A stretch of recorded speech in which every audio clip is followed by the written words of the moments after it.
सुस्वागतम। मैं रितेश कुमार आप लोगों का एजुकेशन ट्रिप में स्वागत करता हूं। दोस्तों, आज हम लोग बात करने वाले हैं क्वांटम थ्योरी के बारे में। और आपकी क्वांटम थ्योरी क्या कहती है, यानी कि क्वांटम सिद्धांत।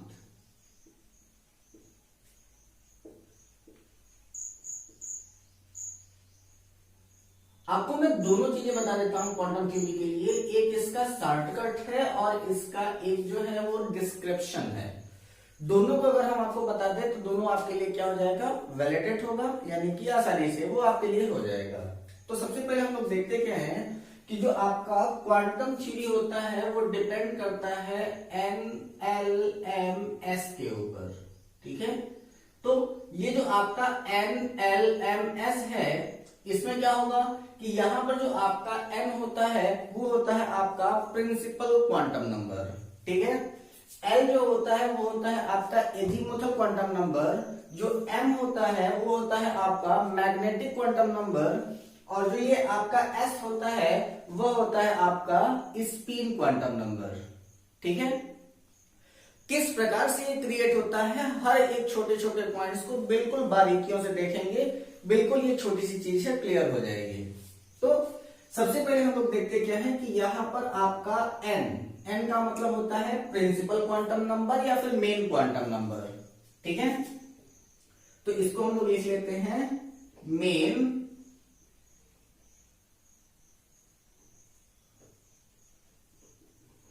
Quantum number.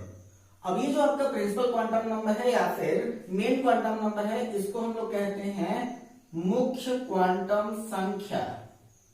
मुख्य क्वांटम संख्या। ठीक है, और यह क्या करता है कि यह प्रदर्शित करता है मुख्य ऊर्जा स्तर को। मुख्य ऊर्जा स्तर, और जब यह मुख्य ऊर्जा स्तर को निरूपित कर रहा होता है तो इसका मतलब यह होता है कि it is indicated the number of shell, यानी कि यहां पर जो n का मान होता है वो 1 2 3 4 से लेकर के अनंत तक पहुंचता है। यानी कि जितना as possible number of shell होगा वही आपका n की वैल्यू होगी, और वही होता है आपका मुख्य ऊर्जा स्तर, या फिर उसी को हम लोग कहते हैं मुख्य क्वांटम संख्या। ठीक है, दूसरा होता है आपका n के बाद l को हम लोग कहते हैं azimuthal quantum number. Azimuthal quantum number, इसको हम लोग कहते हैं दिगंशी क्वांटम संख्या।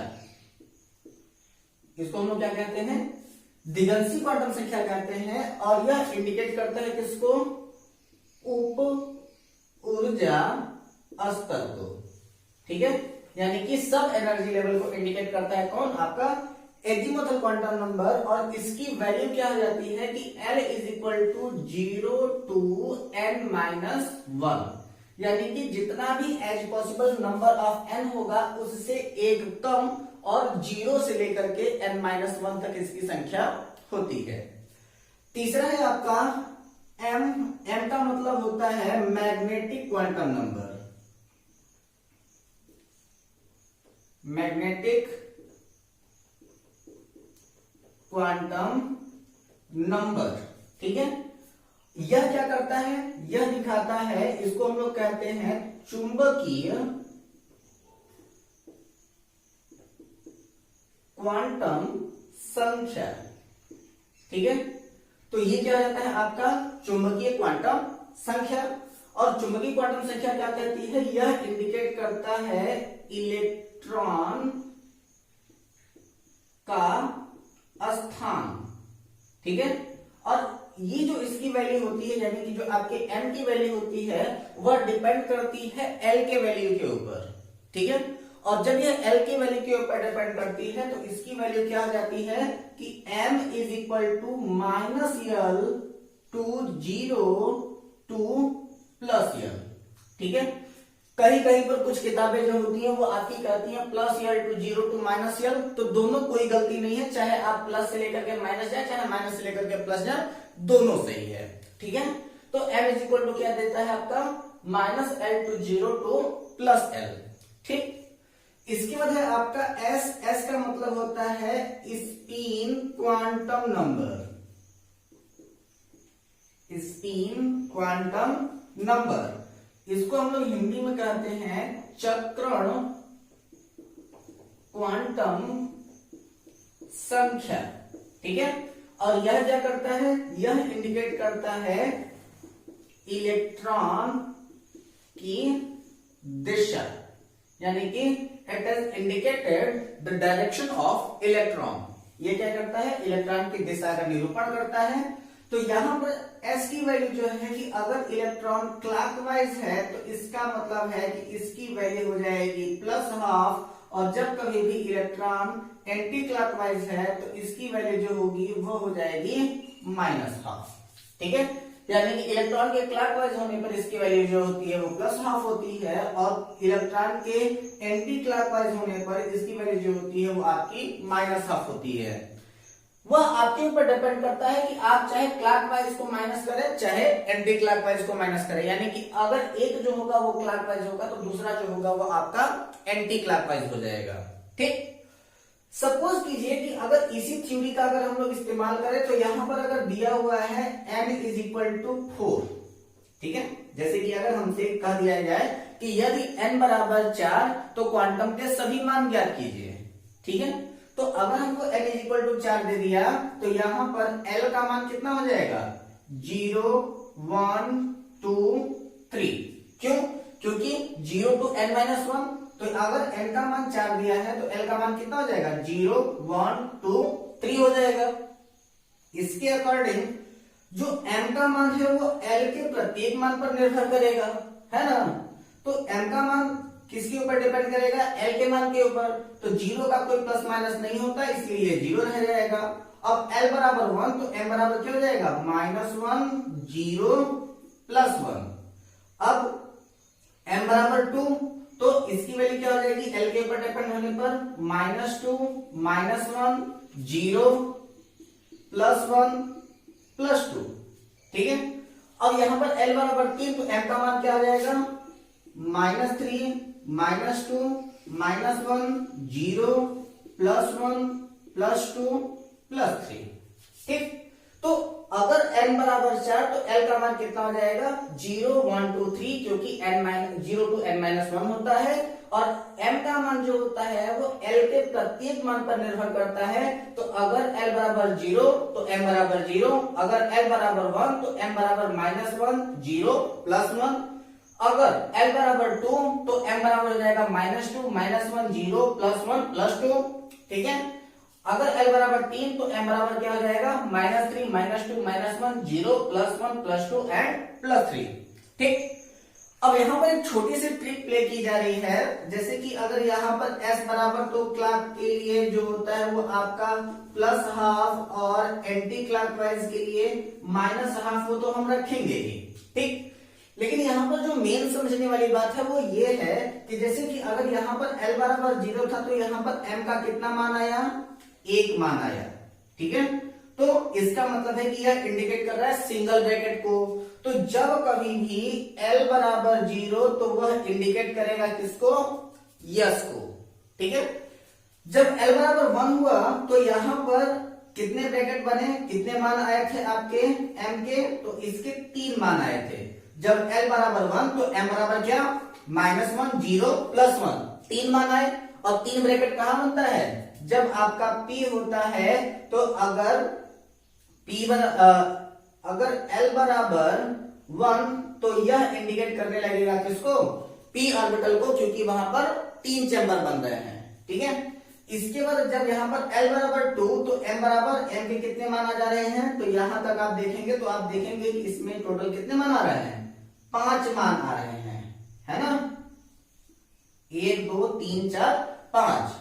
तो जब कभी भी l बराबर 2 तो यह इंडिकेट करेगा किसको, s p के बाद d को, क्योंकि d में मैक्सिमम नंबर ऑफ इलेक्ट्रॉन कितने 10 होते हैं और उनको भरने के लिए चंद्रों की संख्या कितनी होती है? 5 होती है।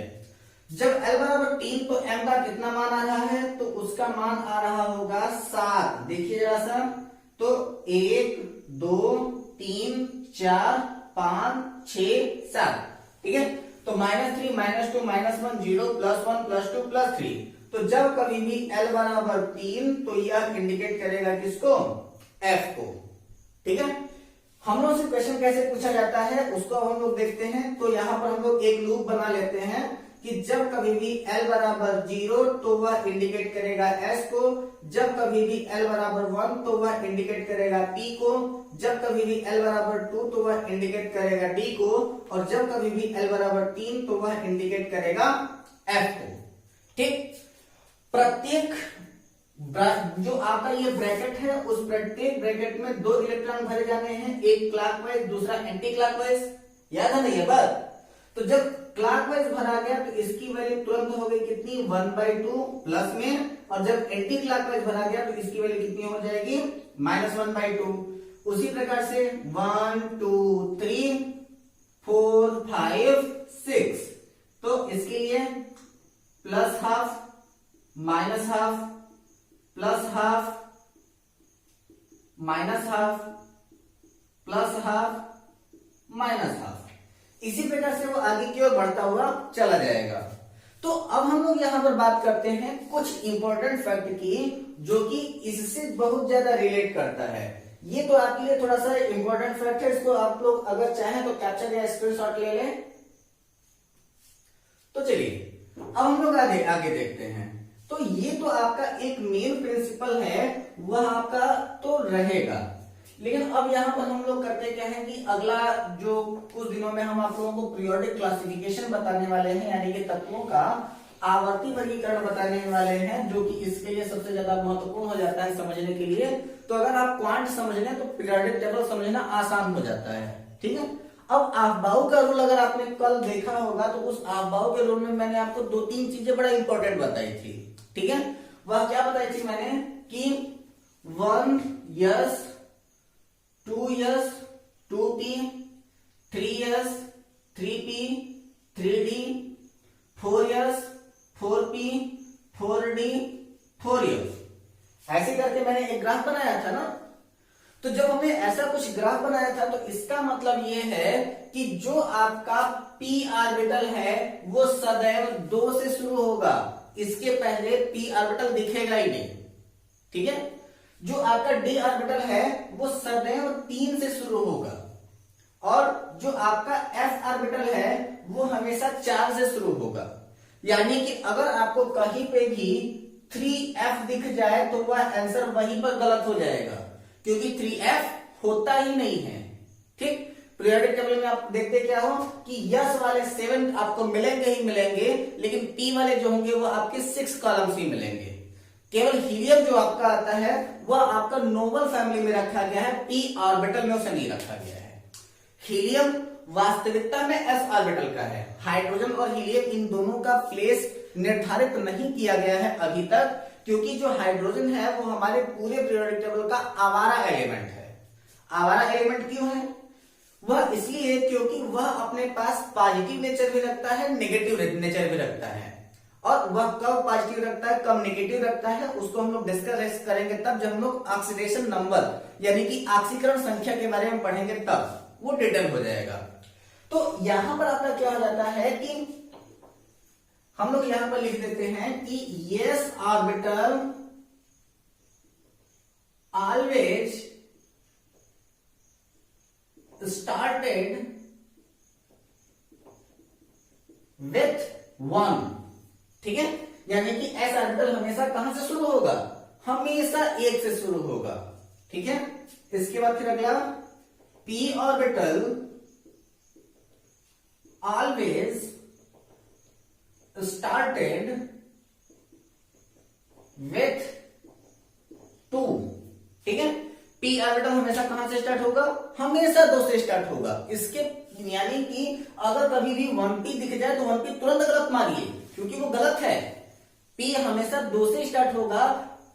2p 3p 4p 5p 6p हो सकता है, लेकिन 1p नहीं हो सकता, ठीक है। इसके बाद फिर d orbital always started with 3 and f orbital always started with 4। ठीक है, यानी कि जो आपका s ऑर्बिटल है वो हमेशा 1 से स्टार्ट होगा, p ऑर्बिटल हमेशा 2 से स्टार्ट होगा, d ऑर्बिटल हमेशा 3 से स्टार्ट होगा और f ऑर्बिटल हमेशा 4 से स्टार्ट होगा। यानी कि 4f 5f हो सकता है लेकिन 3f नहीं हो सकता। ठीक, दूसरी बात क्या हो जाती है कि यहां पर अगर आपका l बराबर 0 है तो वह इंडिकेट करेगा s को, l बराबर अगर 1 है तो वह इंडिकेट करेगा p को, l बराबर 2 है तो वह इंडिकेट करेगा d को, और अगर l बराबर 3 है तो वह इंडिकेट करेगा f को। कॉमन क्वेश्चंस हैं, उन कॉमन क्वेश्चंस को हम लोग सॉल्व करना स्टार्ट करते हैं। ठीक है, तो अब आपसे क्वेश्चन पूछा जा रहा है कुछ इस प्रकार से। जहां तक हमको उम्मीद है कि अब तक की जितनी थ्योरी मैंने आपको बता दी वो आपको क्लियर हो गई होगी। अगर थ्योरी क्लियर तो आपके क्वेश्चंस आसानी से क्लियर हो जाएंगे। तो क्वेश्चन आपसे पूछा गया, क्वेश्चन नंबर 1 कहा क्या रहा है कि 4p5 में थर्ड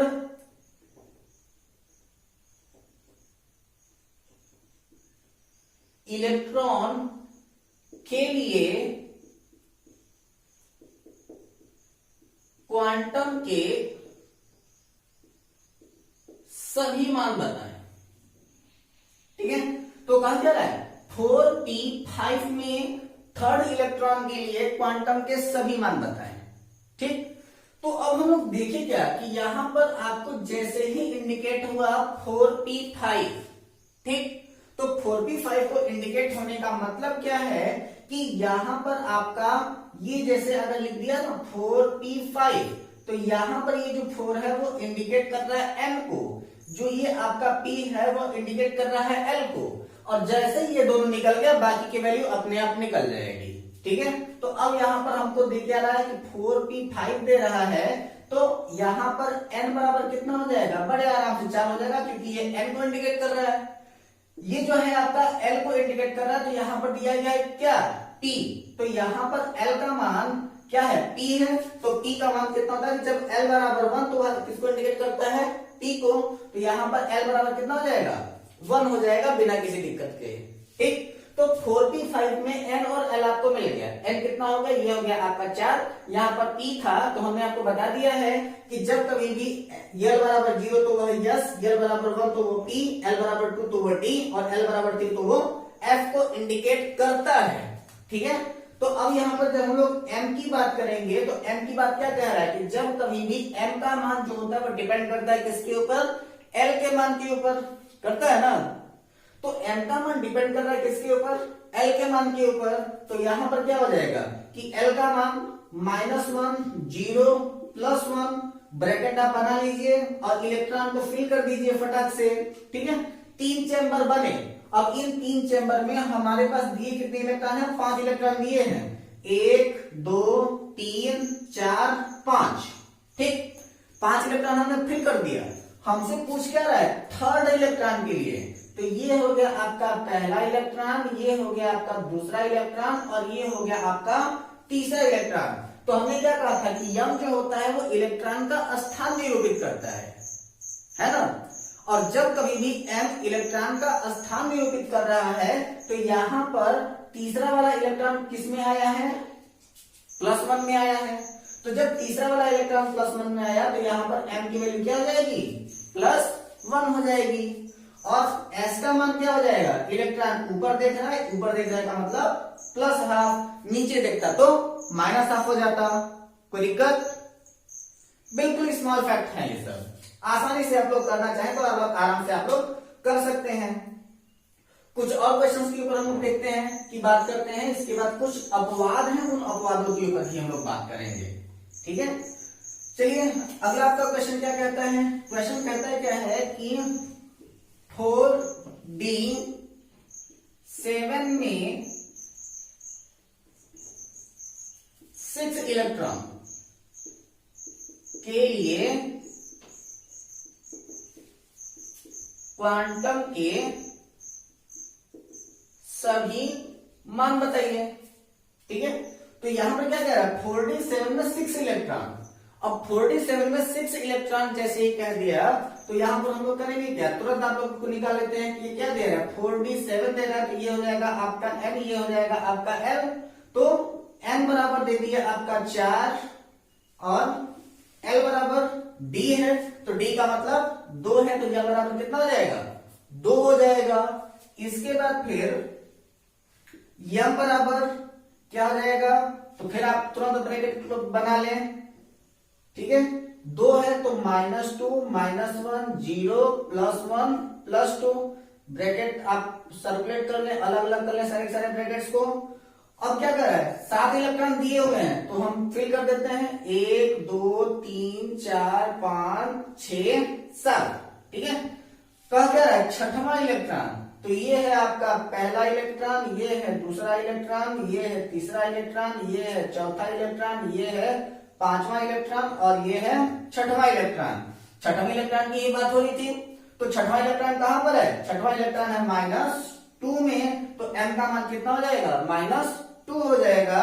और s का मान कितना हो जाएगा, तो s का मान क्या है, इलेक्ट्रॉन नीचे देख रहा है तो इसकी वैल्यू कितनी हो जाएगी -½ हो जाएगी। इलेक्ट्रॉन ऊपर देखा तो +½ नीचे देखा तो -½ हो जाएगा, कोई दिक्कत नहीं होगी, बिल्कुल आसान फैक्ट है ये। अब इसी प्रकार से आप लोग चाहें तो बाकी सारे क्वेश्चंस कर सकते हैं, मैं कुछ अपवाद वाले क्वेश्चन आपको बता देता हूं। ठीक है, अब यहां पर जैसे अगर मान लिया जाए कि आपसे कहा जाए कि क्वेश्चन कह रहा है 3d5 में 5th इलेक्ट्रॉन के लिए क्वांटम का सभी मान ज्ञात कीजिए। ठीक है, तो अब यहां पर कहा क्या रहा है कि 3d5 में 5th इलेक्ट्रॉन के लिए क्वांटम के सभी मान, तो आप उसको आसानी से ज्ञात कर सकते हो। कैसे, n बराबर क्या हो जाएगा आपका 3, l बराबर 2, m बराबर 5th इलेक्ट्रॉन की बात थी, तो यहां पर आप लोग तुरंत देख लीजिए कहां पर जा रहा है, तो -2 -1 0 +1 +2 1 2 3 4 5, तो ये कहां जा रहा है +2 में जा रहा है और s की वैल्यू कितनी आ जा रही है आपकी +½ आ रही है।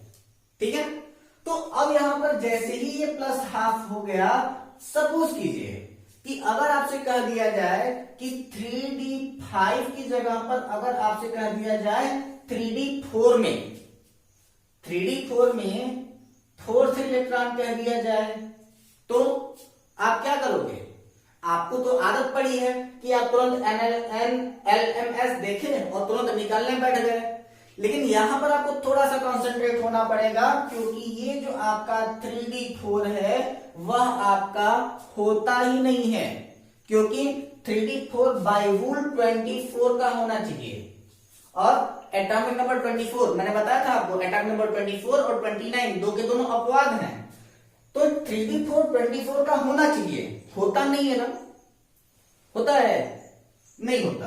तो ये जो आपका 3d4 है वो किसका होता है 24 का, और यहां पर क्या हो जाता है 3d5 हो जाता है। और जैसे ही ये 3d5 हो गया तो यहां पर 3d4 का सवाल ही पैदा नहीं होता, ये क्वेश्चन ही आपका गलत हो जाता है। ठीक है, तो चाहे वो आपसे कह दे कि 3d4 के लिए कहे, मैं आपको बता देता हूं कि कहां कहां पर ये नहीं हो सकता, तो चाहे वो आपको 3d4 कहे, चाहे वो आपको 3d9 कहे, चाहे वो आपका 4d4 कहे, चाहे वो आपका 4d9 कहे, ये सभी आपके वैल्यू नहीं निकलेंगे, क्योंकि ये चारों जो है वो आपके अपवाद हैं। ठीक, अब अगली बात ये आ जाती है कि जैसे अगर मान लिया जाए कि कह दिया जाए कि 3f13 में 11th इलेक्ट्रॉन के लिए क्वांटम की वैल्यू बताओ।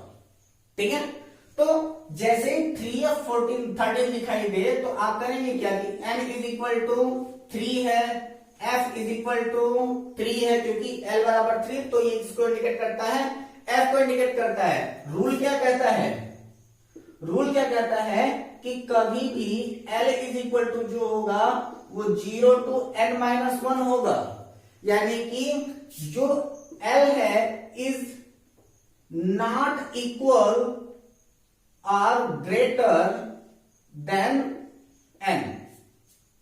ठीक है, तो जो आपका सॉरी ये इंडिकेट इधर होगा, तो जो कभी भी आपका L होता है वो ना तो n के बराबर हो सकता है और ना ही n से बड़ा हो सकता है।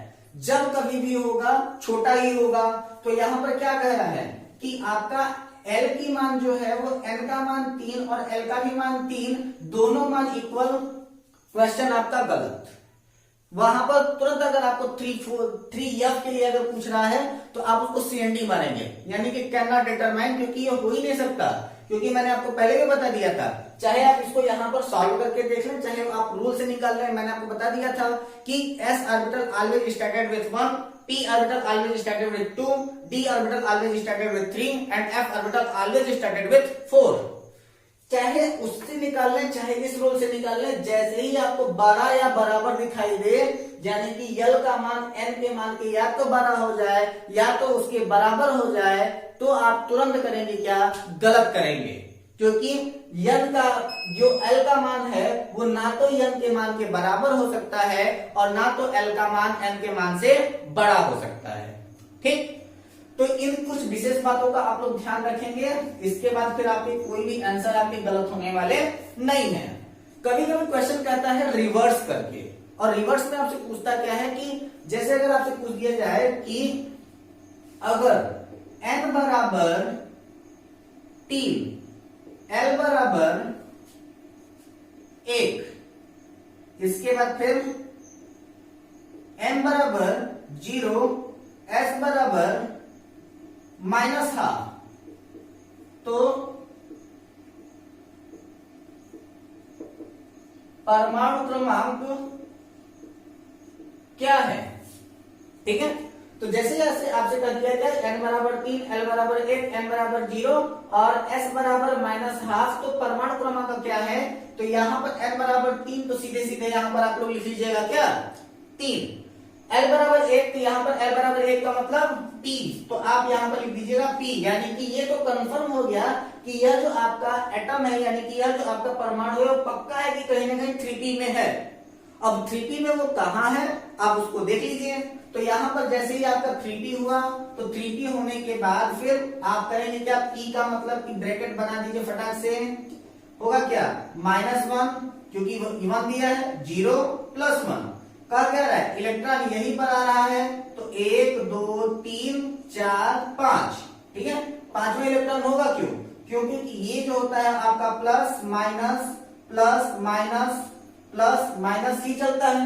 ठीक है, तो यहां पर क्या चल रहा है आपका, ये सारा की सारा आपका जो है वो क्लॉकवाइज प्लस है, एंटी क्लॉकवाइज माइनस है। 0 की बात की जा रही थी, m बराबर 0, तो यानी कि इसी ब्रैकेट में कोई ना कोई इलेक्ट्रॉन होना चाहिए। अब कह रहा है -½ तो यानी कि ये हो गया आपका पहला, ये हो गया दूसरा, ये हो गया तीसरा,